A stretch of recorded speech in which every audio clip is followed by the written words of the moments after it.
Hi, Kathy. Hi, Liz. How are you? I am well, thank you. And you? Good. So happy to see you. I'm excited to be here. I love your colors, so bright, just like Thank you. you. Finally had some sunshine today in Ohio, so it's Oh, yay. And how close are you to Ohio State? about 40 minutes away, 45 minutes away. My son is going to school there. Oh, awesome. Yes. You made And it. my oldest daughter graduated from Ohio State, so we are an OSU family. Yes. I cannot buy enough gear fast enough. I know. Yes. So maybe I'll come visit you while I'm there because That would be awesome. it would be so good to see you in person. So, well, just, as we kind of get into this today, really, really excited to talk to you. I want you to just fill me in a little bit on where you are in your own personal journey, and just for anyone who is watching, just to give them just a little context around, how long you've been here and that kind of thing. So, and then we'll dive into where you are right now. Okay. I think like a lot of people here come with decades of problems struggling with weight. Grew up with a mother who I probably saw lose 80 pounds at least 3 times in the course of my childhood. So kind of came into, just grew up with always some diet, some fad, some things, some attempt to lose weight, and brought a lot of that. I think that carried a lot of that with me and some of my ideas about even food and weight loss. And for decades, I was the girl that would order the cheeseburger and fries, but have the diet soda, or sit down with 2 donuts, but put sweet and low in my coffee, those kinds of things. And it wasn't even really about the weight. It was just, I grew up on diet soda. So that was the taste that I was used to in those types of things. And so some bad habits. Fortunately, when I was younger, I was kind of athletic. And so I did some things and that helped. But then, flash forward a few years and some children later, and body changes and those types of things, metabolism starts to slow down. And I would say for most of my adult life, I averaged being 30 to 70 pounds overweight. Occasionally, I would have some success, lose about 20 pounds and feel really good, only being 30 pounds overweight. And then in my 50s, I started struggling. I had some health problems, some cardio problems, had to do that type of thing, and got scared, I think, a little bit with that. My father died of a sudden unexpected heart attack at 45. So carrying that history with me, that kind of made me wake up a little bit. And around the same time, my employer was offering us a wellness opportunity. It was really a way to kind of help with our insurance. Our county is self-insured. And so a way for us to earn points through different activities and healthy things, eating, quitting smoking, all those types of things, to save us money on our health insurance. And so the agency that I worked for did it as a competition because we were kind of a competitive bunch. And one of my coworkers and friends asked me to be her partner, which I thought it was a very odd choice because I wasn't your go-to person for a fitness challenge. But she knew I was competitive. Yeah. And so I embraced it. And through the course of that, lost about 60, 65 pounds. I still have the certificate on the side, so I know that was in 2012. I was 52. It took about a year or so to do that. And I've largely kept most of the weight off since that time. But I still have that yo-yo and I still kind of go back and forth. So I really struggle with my consistency. And there are a few things that I think kind of habits that I have that don't lend themselves well to staying consistent, or that keep me on that loop. But I joined Target 100 in February of 2022 is when I started. Same thing, our employer the county offered it as an employee benefit to us to try it, and got to try it and actually take what was then the beginner's course for free. Basically, we had to pay for it. And if we successfully completed that class, we got everything back and got to keep the stuff. And because my loop was usually had me trying to lose weight at the beginning of the year, it's like, only going to be trying to lose weight anyway, why not try this? And so kind of came into it that way, maybe not for the best reasons, but I've still here, went through then the next level and then the master's class, and the Realize 100 group is just, so I've stuck with it. I feel like this is different from anything else I have tried. Um, and I just have to step out of the cycle and just say, this is my life now, and learn to take those ebb and flows a little differently than I have in the past. Awesome. Awesome. Wow. This is so fun because I mean, I wrote down here, I'm always taking notes when we're talking. And like, I think it's hearing your story and not knowing this about you as a child and a mom, having a mom that gained and lost weight and really growing up in that. I think we do underestimate the power of those formative relationships and how they related to food and how we picked up those cues, Mhm. picked up those behaviors as totally normal because we didn't have anyone else to watch, Mhm. right? So it became very normal behavior. And then we just kind of carry that through our lives of like, no, this is what my formative human taught me about food consumption and diet sodas and all the rest of it. So Mhm. it's powerful and it stays with us a very, very, very long time. I think we do a lot of reprogramming at Target 100 around thoughts, feelings, and emotions around food. Mhm.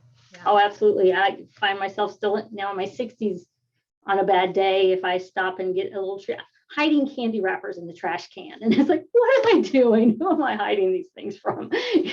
So, but that's a carryover. Same thing. Yeah. Yeah.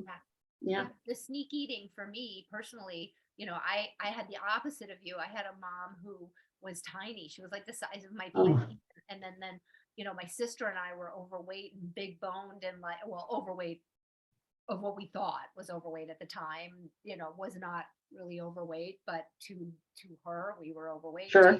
Parents, and we were put in diet centers and that kind of same evolution of like the learnings at a very formative time in our lives. Mhm. Sneak eating, my sister and I would sneak to a local 7-Eleven and buy things and then hide them in a room, and I'd sneak in there after my mom went into her room at night. I would crawl on the floor to get to her room and then we would sneak in, right? Like, and it was just like this funny thing of like all the way. I mean, even to this day, there are moments where I'm like, oh, I'm going to go and get those little mini cupcakes and I'm not going to tell David and I'm not going to bring any home for the boys and I'm going to eat them in the car. And it still feels good. It's Mhm. still, there's something satisfying because it's like that was a formative behavior that was like a freedom or a getting away with something or a secret, you know? Mhm. So I love that you have that. I think like part of the power of what we do at Target 100 is like really demystify all of that and Yeah. remove the guilt and shame. Like I love that how you told the story had zero guilt and shame left in it. Instead, it was like, oh, let me look at this behavior. It's so funny. Where did I Mhm. pick it up? Isn't that interesting? Not Mhm. shameful, not guilt ridden, but still, like, isn't this so interesting? What am I getting from it? And where did I get these behavior patterns and thoughts? Mhm. So it's something that we hear a lot from our conversations in our courses when we're all just sharing that many of us have these kind of ideas that still kind of stay with us for a while. Mhm. So no, but you're a huge part of our community at this point. Like you've been through our courses, you're in the subscription, you're at all of our events, and you're not just a part of the community, like you're a leader in our community. You're always very much involved in the conversation. And you've learned that this is a process that continues, right? I'm in the Yes. process. Just because I wrote the book and have all this expertise doesn't mean I'm not in the process. I'm still navigating my own sneak eating, right? Like it's and there's no shame to that, right? At all whatsoever. So we're always in the process of learning or changing or looking at something that we're Mhm.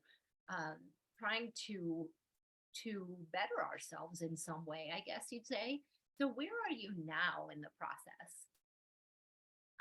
Well, that's kind of where I struggle. I think one of my problems is for me, I don't have a clearly defined goal. I've learned not to say, at this magic number, I'm done. I know that I've lost that, and I even kind of have a range where I feel pretty comfortable. but sometimes I also feel like, well, it's that old saying about, if you don't know where you're going, any road will get you there.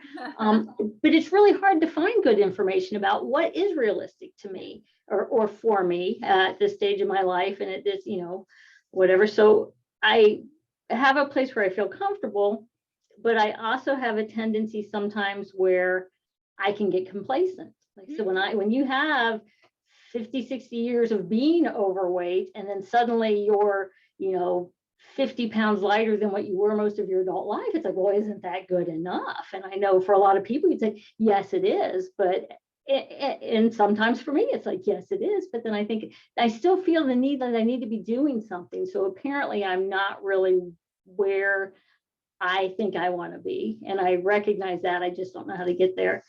And then sometimes I can get myself off track because I just get a little cocky, I think, with myself, like, well, I've lost the weight before, so I can do it again. And I think that's where I get that up and down, that just kind of, and that's what I'm discovering, especially as I age and now watching my mother as she ages, that I just realize how unhealthy that is. And I have reached the point, and some of us were talking the other night on at the power up, and I think you left the call, but at some point in life, it really stops being about the weight and more about just your health. And I want to live a long, productive, healthy life. And so what habits do I need to change? What do I need to do to get myself there? Love it. What a great, I mean, this is wonderful. And I think you're hitting on so many topics. Again, like having a whole lifetime of weight loss as the ultimate goal, right? Mhm. Like literally, we talk a lot in Target 100 about thoughts, and that 80% of the thoughts you've had already. And I say that Yes. statement all the time to remind people that, to even just think about preparing for this call with me and thinking about what we were going to talk about, you probably really cycled through, a cycle of thoughts. Mhm. Many of them were either positive or not positive. Mainly, usually they're more less positive than they are positive. Mhm. And they are looping repetitive beliefs. And when you have a looping repetitive belief like weight loss, for many of us that's been with us since our preteen years, as a goal, a life goal, right? Mhm. And even to this day, if you just start to open your awareness, you start to hear women saying, well, oh, if I could just lose 10 pounds, I'd be a lot happier, right? Like it permeates our entire culture. And Mhm. it's funny to hear you. I hear you processing that, like, okay, I'm not sure how to put down this goal. Like sometimes it's okay with me, and sometimes I'm still stuck in the old loop of I need to lose weight, right? And then sometimes I feel I'm good, and sometimes I think I want more for health reasons, right? So these are probably the repetitive thoughts that Yes. go for you, right? And I think this is such a fabulous conversation for people to start to examine how to goal set, Mhm. right? When your entire life has been about goals being on a scale Mhm. and a number and being a different number than you likely are that day. And so your constant thought process is about what you're going to do, what you Mhm. promise yourself you're going to do, what changes you're going to make, how you're going to not do the things that you were doing just a day ago, right? Like, oh, I won't do that. I won't do that tomorrow. Like all of that, which is all going towards this goal of like a number on the scale.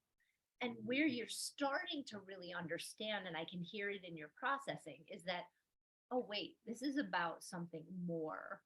And this, like, where I love to use the 6 pillars as one lever to look at, right? Mhm. And I love to, there's so many tools we can go through today to help you define goals. And Okay. so I love to start at the smallest piece, right? So the smallest piece is, what do I want to feel in the next 24 hours of my life? Just tell me, top line, if you could wake up tomorrow and have a fabulous day, what do you want to feel? What do you want to feel like?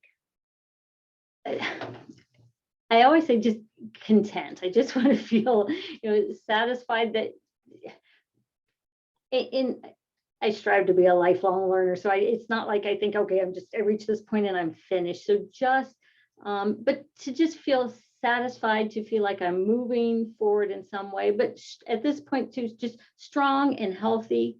Um, I have two daughters who I now see struggle with weight a little bit. So I try to be a good role model for them too, and kind of encourage them and let them know that if they want to change their life or not live those habits, they have offered, that it can be done. So I think for them to see me do it, especially later in age, like, okay, mom did it, so maybe I can do it too. But just I'm pretty level person, kind of a casual person, so I don't have big lofty things to do. I just want to be content. I want to feel satisfied. Sometimes I joke with friends too. I think I say, I had a pretty good run. I'm not trying to be the hot lady around the swimming pool anymore. I just want people to say, not bad for an old broad in her 60s kind of thing. Love it. And I'll tell you, you are winning that right now. Okay, well, thank you. No one on this call is believing you're in your 60s to begin with, but so I love this. I love that I saw you kind of go inside. I want you to imagine opening your eyes in the morning, Mhm. feet on the floor. What level of energy are you looking for? 8. An 8. Okay, so we're looking for 8. What leads you to have a level energy of 8? First of all, waking up after a good night's sleep, I've learned how important that is. Okay. Just having a plan about what my day looks like. I never planned before until I listened to the audiobook before I decided if I was really going to do this thing, and just took that with me from the very beginning. I was like, wow, how if I just plan what I'm going to wear to work tomorrow, how much time does that save me in the morning? Yes, In those the kind of morning, things. right? Yeah, so I kind of have my morning routine pretty established. I get outside and walk my dog, so fresh air. Right now, being out in the sunshine just makes me feel good and is a positive start to my day. Okay. I have one of those jobs that you can come in with the best of intentions and you think you have it all thought out, and it's never what you think it's going to be. So I've learned to roll with those kinds of things. So I don't really look for a lot of structure in that way, but just to have the confidence that I'm going to get through my day, that I have some kind of physical exercise. So I try to work that in on my lunch hours and those kinds of things, but just to be active and healthy, to feel like I'm strong and that I'm contributing, whether it's at work or at home or just to my own well-being. Great. Well, and so like why I do that exercise, and for anyone who's listening, I really want people to think about that smallest goal, which is so important. And I really live this way now. After a lifetime of being like, okay, let me think about when I lose the 20 pounds or 5 more pounds or 25 more pounds, is now what do I want for the next 24 hours of my life? And in terms of energy levels, mood, thoughts, relationships, like, and what leads me to that place. And you just so beautifully said, and I wrote it down, you want to wake up, you want to feel strong, you want to feel healthy, you want to be at an 8 energy level. That requires good sleep from you, that requires a small plan for your day, getting some sunshine, getting some exercise. And by doing those particular things, you can almost guarantee an 8 in your life. So I love just knowing what my goal is for the next 24 hours. I hope that's helpful, because it makes me feel happy to know that I'm in control of how I feel, and that all of the pillars will contribute to me having the day that I want to have in my life, because that's about all I can control, right? Is how I feel, and based out of the behaviors that I take. And it takes it away from the scale, the decider about what if I'm having a good day or a bad day. Right. All of the things that you mentioned were also the types of things where we talk at Target 100 about behavior over time equaling results, right? And we know if we do plan our day a little bit, go to bed on time, drink our water, get our exercise, get in the sunshine, that behavior over time is going to continue to move you to that place. Where I think I want to make a distinction is, where you said, like, sometimes I just feel like I'm content. I'm thrilled about that. Right? Like, you almost said it as if that's a bad thing. Because I think we were taught that if we weren't at a weight number that we were happy with, we should not be content with ourselves. That's but you true. just named a way in which in the next 24 hours of your life, you can be content. Does that scare you to be content? Like, what does it mean to be content? Why would that be a negative? I guess I'm always afraid that if I'm content, I worry that I'm shooting too low, that maybe I could do more, that maybe, and I think that just is that pressure to always just kind of improve, to do better, to do, that I wonder sometimes, well, if I really feel good about where I am, maybe my expectation is too low and I should be doing more instead of just being happy with where I am. Well, and I always say this to you, the mean girl is a shape shifter. Now, I want you to imagine one of your daughter's faces, and her Mhm. telling you, I feel content right now. And you saying to her, can't believe you feel that way. I mean, obviously, you're not pushing yourself hard enough. Obviously, you are. Can you imagine? No, I've never thought about it that way before, because if one of them said, I am just so content, I'm happy with where I am, I would be delighted. I'd be over the moon. Happy for you, Kathy. I'm so happy for you when you tell me you're content. It makes me want to cry. I feel so happy for you. We all want to be content, and we want our children to be content, and so can you imagine that a metal box on the floor could decide that we're not good enough? Mhm. It made you emotional. Yeah, it did that, but such a good, that was eye opening. Thank you. That was That's our aha moment for this. that was a big aha. Yes. That Mhm. and by when your daughter tells you that she's content, I'm thinking of my son when he decided he's going to Ohio State, and I could see that he was happy about that.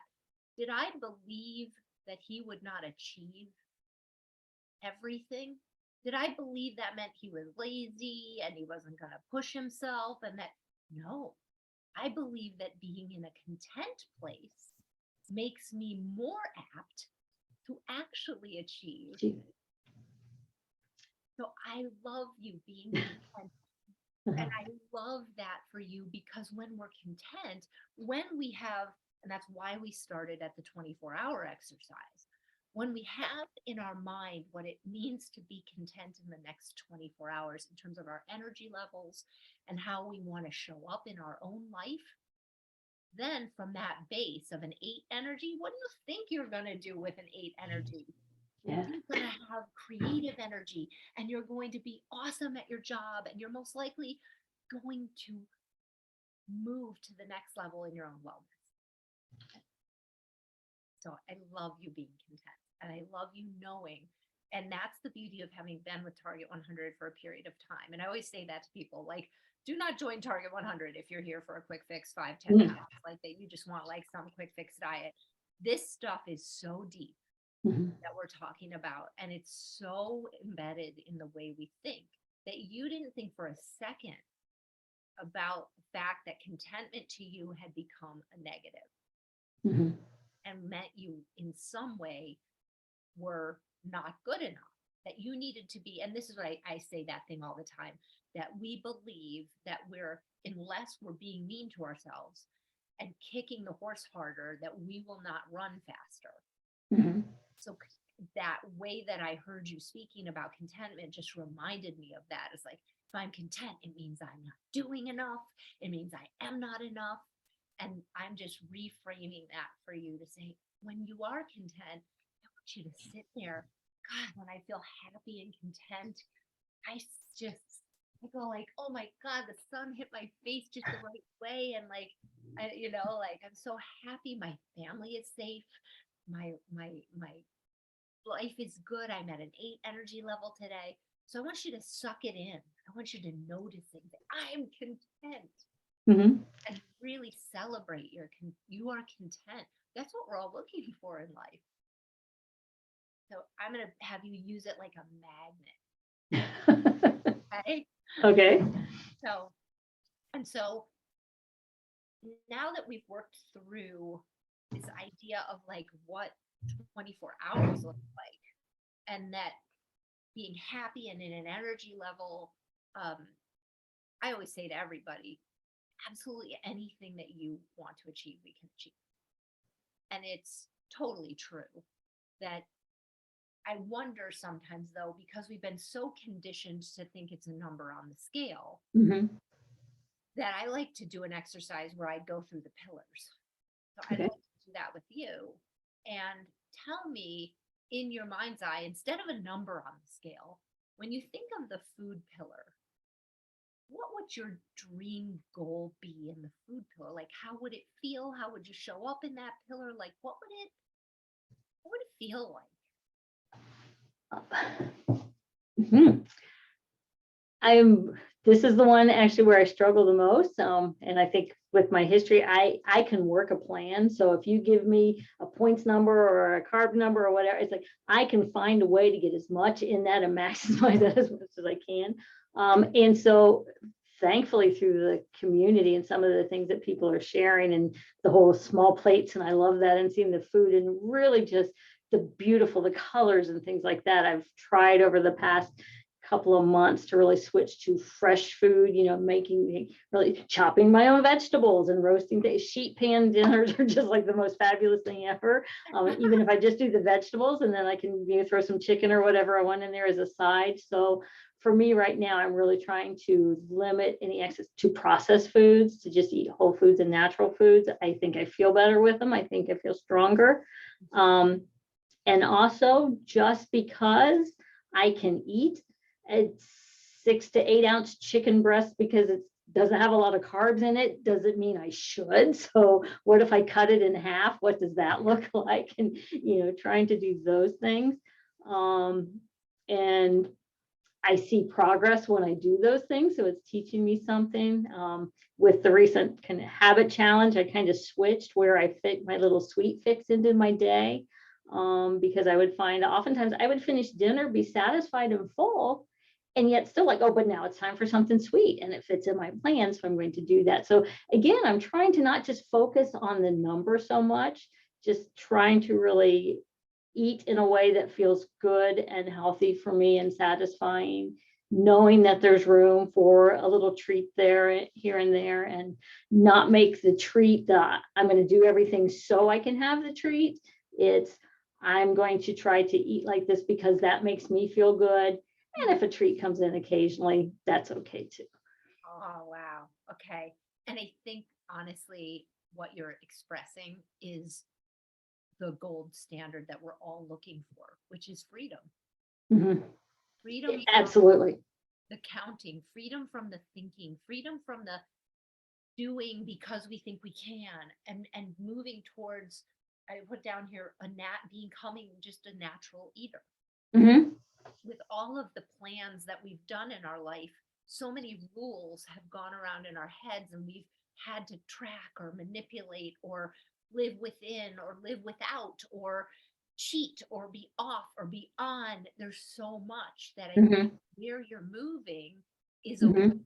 I see you, I like see a little sailboat in front of me, and I see you just gently sailing away from all of that chaos into this sort of freedom of I Yeah. listen to my body. I really am not here to cheat a system. I'm here to give myself the opportunity to be at an 8 tomorrow because I know I sleep better. I know I feel better. I know.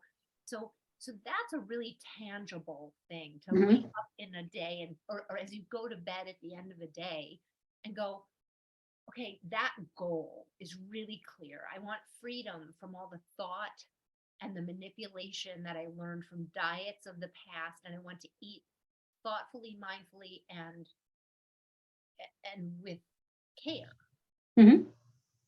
Do you feel like at the end of a day you could reflect back and be able to say like, oh, I think I achieved that today? I think I did that today. Uh-huh. Yes. Okay. Yeah, I think I can. That's beautiful. And that's a goal. And that's a much more fulfilling goal. Mhm. And it will lead you to the outcome of pounds on the scale, Okay. right? So then we go into hydration. Okay. Um, this is always with me everywhere I go. That's been a pretty easy one for me. So and pretty much wholly water. I would rarely have a soda at all anymore. If I do, and even juices and things like that, I'm pretty much water, coffee in the morning, a couple cups of coffee and good to there, but I stick with water. I have learned that if people struggle with their water pillar, try to recalibrate your bottle occasionally, because sometimes all of a sudden it's like, wow, why am I only hitting the 80 when I've done so well? And then it's like, oh, because my bottle wasn't recording correctly. Recalibrate. Yep. Yeah. So yeah, but that one's been a pretty good one for me. Far more water than I ever drank in the past.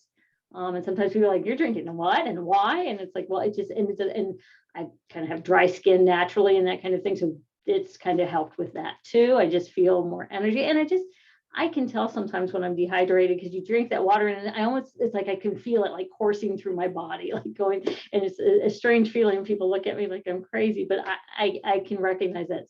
Every cell, I I almost feel every cell being like, oh, yes, like, oh, here it is. This is, the life juice kind of thing. amen, right? It is the Yeah. life juice. Yeah. So that's a pretty simple one. It seems like you've sort of arrived there, its power, where it fits in your life. And so when we think of the gold standard of that goal, you've sort of reached it. Mhm. It's a part of your life. Yes. Right? Like, so food pillar, I think we're still working on that. Yes. Right? And that's fine. That's great. It's always good to assess where we are on our goals. Mhm. So hydration feels good. Movement. Movement, pretty good too. I can usually hit, my steps every day. Try to make sure that I'm not double counting sometimes. The walk for the dogs, that's a slow, my dogs are old, so it's a slow leisurely walk. So that's not exercise. I'm making sure I'm not counting it there. But yeah. And if not, if I find myself late in the evening, especially now, since I've changed my habits around a little bit and taken a few minutes just to relax and unwind and put my workday down. Sometimes after dinner, when I might have in the past, because I was so exhausted just running all day till I sat down, and then I would just doom scroll on my phone for the rest of the evening or watch TV. Now it's like, oh, I'll get up and take a walk, because and do that and take maybe a loop or something around. So movement is a good one for me also. Okay, so good. Again, like the connection to the life-giving power of moving your body has been achieved. Like, Yes. know when you need it, the payoff and the benefit of it, how to do it even when you don't feel like doing it. Yes. That's amazing. Okay, exercise. Yeah, it's pretty good as far as I can generally hit the pillar easy enough. I run 3 times a week, and so for a couple of miles, so I can usually get my minutes there. I know, or I feel strongly that I should work in more strength training. So I used to work pre-COVID with, I work with a personal trainer, and then when that kind of shut everything down, I actually bought some weights, and kind of when my youngest daughter left the house, I turned that into the workout room now. So that's usually where I am in the meeting. So you can kind of see a treadmill on one side, elliptical on the other, and then there's weights and other equipment around me while I'm sitting there. So, but I'm not as consistent with that one as I should be. And so that's what I need to work on a little bit. Okay, love it. But it sounds like you have a really clear vision. Yes. Right? Because we're kind of talking about goals. You have a clear vision around what the gold standard for you would be. And what is the payoff and benefit to that? Like, if you added the strength training and you got a little bit more exercise and you were consistent, what is the feeling that comes from that, achieving that goal? I think feeling stronger, for one thing. I think, again, with age, I'm thinking about things like bone density and those types of things that I know that strength training can really help with that. I see my mother, who's not aging well because she doesn't even go out for a walk, that type of thing. And so I just, again, as far as looking forward, I'm finally at the point in life where life is kind of my own again. It's kind of like, childhood again. Although I can do whatever I want right now. And so, but I want to be able to do that. And I want to be able to do it for as long as I can and enjoy my family. So I think that, and I just have always enjoyed, I think, particularly as a woman, just feeling strong, feeling that had some power to myself and that I could take care of myself, not necessarily in a defensive sort of way, but just that I could do the things that I needed and wanted to do. Great. Well, and again, why we do this exercise is we've now identified a, a place in which you would like to go further. Mm-hmm. And when we know that, so it's sort of like, oh, I know I want to hike to the top of the mountain and I'm only at the halfway point of the mountain. Mm-hmm. I need to then continue hiking. I need to continue the action of going forward in this. And Mm-hmm. so this is those stuff that we teach you so often about, like, okay, so we've obviously kind of been pre-contemplating and contemplating what action are you thinking would be a smart one for you to take that we could quantify, that we could say, like, you know what, you know, Kathy, she did X, Y, and Z on the tasks of, like, is it you want to call a personal trainer and get back in there? Is it, you know, because I wrote down here getting support Mm-hmm. in the weight training. I just went and I do F45 for my weight training. And like, I was there today, it was a leg day. And I was like, there isn't a chance in heck that I would have been doing this by myself. It's only because I'm in this room. It's only because I'm being told what to do. Mm-hmm. I'm really glad I'm doing it. I want to do it, but I'm not going to do it on my own. I'm not going to do it to the level that I'm doing it here. So I don't know if that's the case for you. Maybe you're great at it. Like, I just am saying, I'm not. When I'm not. Even if I put myself through a workout, like I'm going to commit to doing 20 to 30-minute workout, strength training work. I know that I don't push myself to the level that a personal trainer had pushed me in the past. I go through the motions, but I don't think I'm really getting all the benefit. So I need to take a different action there.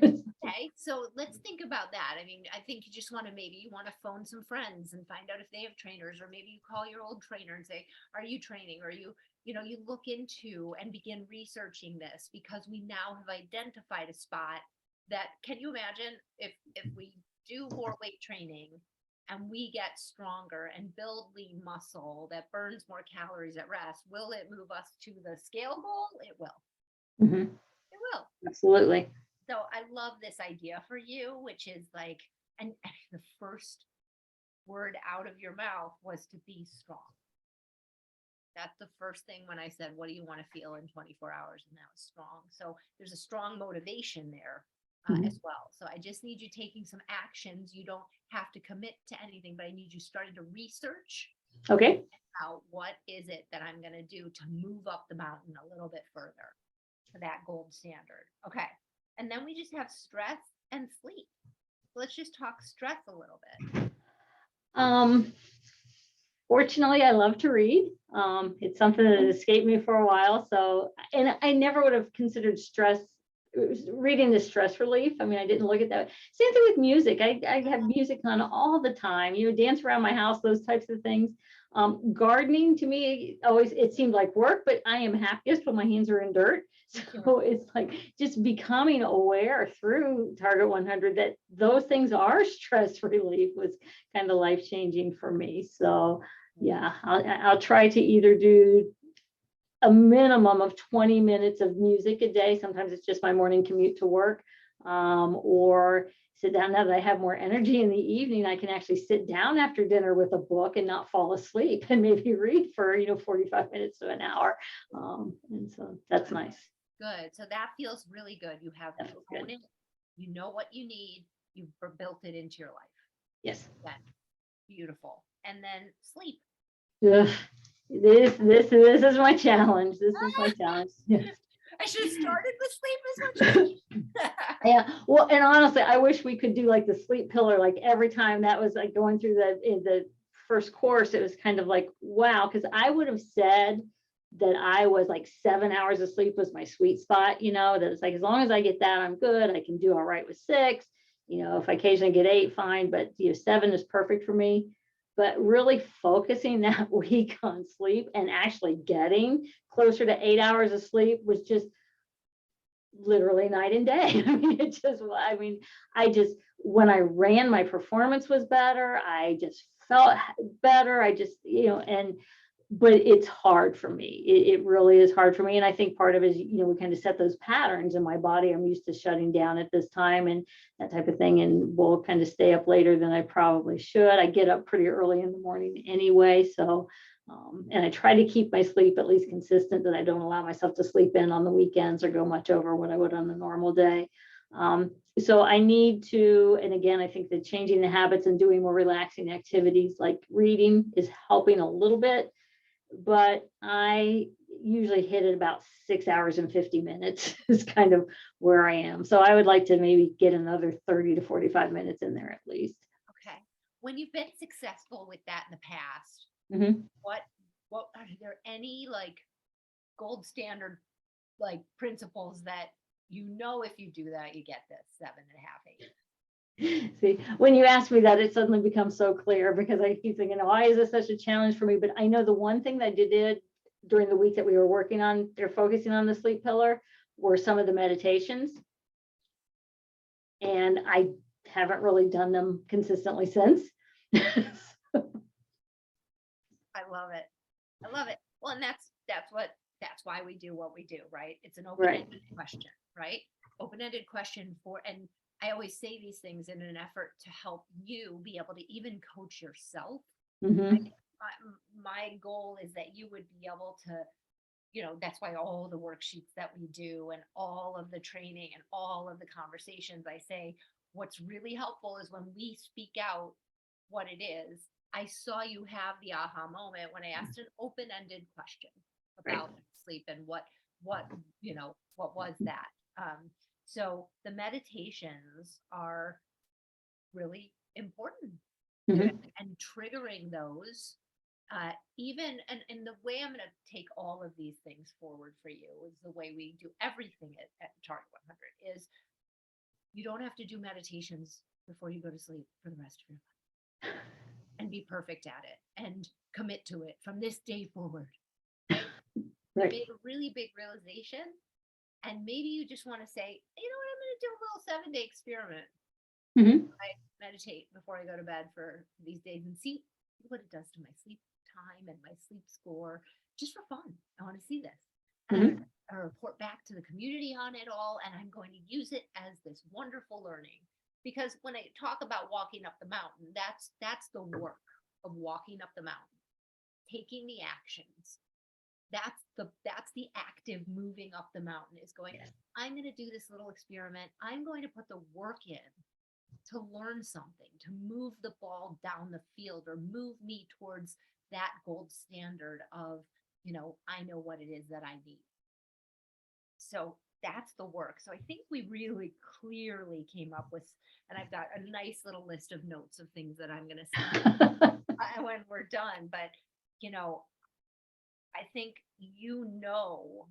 very clearly what you want in the 24 hours that are coming up in your life and the pillars where I think we're focused, and I think you're very focused on the food pillar and you're moving, right? You said this, you're in action with that right now. You're Mhm. doing smaller plates, you're moving away from the punitive thought process into the whole foods and the noticing they make you feel better and Right. stronger, all of that, but that's still in process. It's not Sure. natural to you. It's not like you don't think about it. Mhm. To do it enough, right? You have to keep doing it until it becomes driving to work and not knowing how you got there. Absolutely. But you're so close. You're That's, just on the cusp of being free. mhm. That's awesome. But we're working in that pillar. Yeah. We're working in the exercise pillar. Mhm. Okay. And many people and anyone who's watching this as you have come out of COVID and maybe you changed your exercise regimen, and I'm seeing it across the board, is that people just really fell into a place that was a lower level of output than they were doing pre-COVID. So the battle to get back to that level or even beyond, and all it is for you is about feeling strong every day. Yes. We don't come from the funnel of weight loss. Your word is strong. Mhm. Everything I do to wake up to feel strong. And Yes. that's it, right? And so Mhm. we're working on doing a few things there, getting support, finding whatever it is, if it's a new class, if it's a trainer, like I want you to really think about it and do some research and make some decisions and take some action there. Okay. Back there. And then in the sleep pillar, putting some meditations in again as a little test. And you can now see, I never talked about your weight. I don't know if there are 5 pounds more or whatever. These things will move you to that ultimate goal. That's that image in the book of the woman with the scale tied around her waist. As she changes and takes action, the scale follows, Mhm. right? Whereas we've been driving from here, we've been driving from, oh, I'm content. I'm a bad person. I should do more. I should do more. Let me kick the horse. Let me kick the horse. And I'm trying to invert that all. So pretty clear what our 3 little pillars are that we Yes. work on. So Yes. very clear the ones that you feel good about. Yeah. So how does this feel for you? That feels great because I just tend to, you feel stuck and some things, because sometimes I even think, well, okay, I think I'm doing this well, and I think I'm doing this well, and I am making progress. It's again, just defining where I'm going, but I always just felt like, yeah, and I have been spending the last year trying to think about just looking at all of this in a whole different way than I ever have before. And that's what I love about this. And even with the community, I'm not a social media person. I always like, if friends from high school say, well, you're not on Facebook. It's like, because no one really cares about what I eat for dinner every night. And now I have this community where everybody loves what we're eating for dinner, whatever. I never realized that mattered to me, or that would make the difference that it makes for me. But this has been just, again, to feel places where even if I was doing good, I could see, like you said, what were you doing about sleep? It's like instantly, it was like the meditations, but I'm looking every day like, why aren't I sleeping better? So, Well, yeah. again, sort of our go-to, remember, our go-to is the mean girl. Hmm. Why aren't I sleeping better? What am I doing? Why do I stay up? What? Beat up, beat up, beat up, beat up, beat up. And when we just drop that whole thing and go, let me just think for a minute about when I've done well and when I felt good, which is where we started. What am I doing? Why am I doing it? It's to feel good in the next 24 hours. When I did the 8 hours of sleep, what was I doing differently? Hmm. And immediately it came to you. Hmm. So, and that's why I say to you, like, this process never ends, right? Like, I basically do what we just did. I basically do this each week for myself. It takes, it's that wheel worksheet that we give you, or take Hmm. a look at your wheel. And I just go like, how am I feeling on each of these pillars? And they all kind of shift based on what's going on in my life, and what season it is, and what stresses I have. But it gives me a grounding to know what small actions I want to take this week, because nothing that we said here is some life altering, like you have to spend 6 hours in the gym and you have to go to bed 9 hours early and you have to turn out all your lights and never look at your phone again. Like, none of that's realistic. But and these are tiny shifts that we're making this week, but they're going to take you up that mountain just a little bit further. Well, I'm so proud of you, and I'm just so glad that you're in this community, have been a part of this. And I always send you the notes. I'll send them in the DMs for you, and I want Okay. to know how I can help. Like, let me know what you're finding out. I want to see Okay. where you end up with the strength training. Like, what do you decide, and how? You may have to test a few things, Sure. right? Like, I always say this to women, like, women even in our age range, right? Like, to say, like, find someone who understands your body, Hmm. find someone who's not going to hurt you. Don't go maybe with a 20-year-old male who's going to say Hmm. run at 10.0 on the treadmill, and then let's, like, snatch and clean like 75 pounds, right? And that's not to say we have to do anything slower, we have to treat our bodies the right way. And so make sure where you go is supportive of you where you are now, and not ever, feeling uncomfortable for you. Because my trainer he was a young male, which that's perfectly fine. But he often trained me like I was a 16-year-old high school football player. And it's like, that's just not where I'm at this point in my Totally. life. So, Totally. And the last thing we want to do right now is get hurt. right. Right. So that's just I think anyone who's listening who wants to, like, get a job and make a ton of money, be a female in your mid 40s to your mid 60s and beyond and be a trainer, because there are so many women out there looking for someone who understands the way our bodies feel, Yeah. and how they're made, and what we deal with, from our perspective. So just make sure that's why I said, like, we have a woman in my neighborhood who's just like so awesome. And like all the women in our age category go to her, and she's just so caring. And she has built out a garage and turned it into a studio. And like, it's just like, she's just right. So I want you to have that, because that's what's going to help you move up the hill. Yes.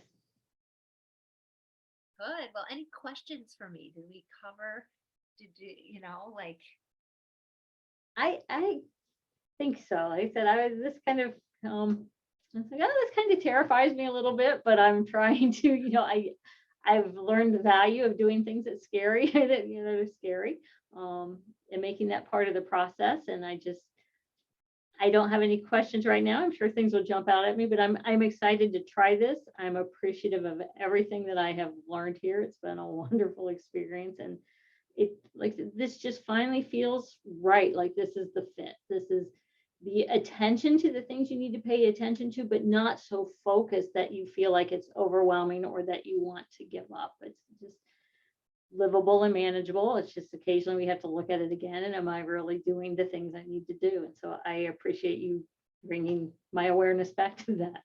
good. Well, I'm so excited, and I'm here for you every step of the way. And thank you for being vulnerable enough to come on and let us, like, work with you live, and be a part of the Real Lives, the the library of amazing conversations that we have. It's just really, I think it's really helpful for people to hear, what the process is for all of us, and that we're all in it. Like, Yes, it's an ongoing process, and to have no shame around that, no guilt around that, and to just enjoy it. And it feels like you're in that space. I think so. Good. Well, thank you Thank you. so much. Yeah. Have a great day. Thank you. You do the same. All right. Bye.